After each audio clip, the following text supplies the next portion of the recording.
ကျွန်တော်တို့အမာရွတ်ကိုဘယ်လိုကုမလဲပေါ့နော်ဝက်ချန်အမာရွတ်တွေ joint ခွက်တွေဖြစ်လာပြီဆိုကျွန်တော်တို့ကုသတဲ့နည်းတွေအများကြီးရှိတယ်အကောင်းဆုံးပါမှာ fractional CO2 ပေါ့နော် fractional CO2 လေစာကတော့မပါမဖြစ်ပါဘူးပါပေးနေတဲ့မှာပါတယ် resurfacing ပေါ့နော် collagen ကိုပြန်လုံဆော်နိုင်တာပြီးရင်ဒီ skin အပေါ်ရန်အလွှာတွေမှာရှိနေတဲ့အမာရွတ် tissue တွေကိုပြန်ပြီးတော့တက်လာအောင်လုပ်နိုင်တာမျိုးတွေကတခြားဘယ်စီးပဲထိုးပါပဲလို့ထပ်ပို့ပြီးကောင်းတယ်အဲ့ဒီ fractional CO2 လေစာကိုမှကျွန်တော်တို့ပြန်မြင့်ပေးတဲ့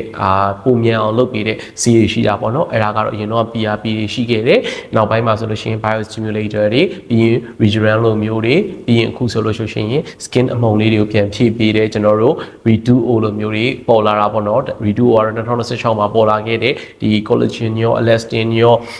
ဒီ glycoproteins တွေရောအကုန်လုံးကို skin အတွက်လိုအပ်တဲ့အရာအကုန်လုံးကိုပြန်ပြီးဖြည့်တင်းပေးတဲ့အရာပေါ့အဲ့ဒါကတော့ဒီ scar treatment တွေအတွက်လည်းအခုလက်ရှိမှာအကောင်းဆုံးဖြစ်သွားတာပေါ့နော်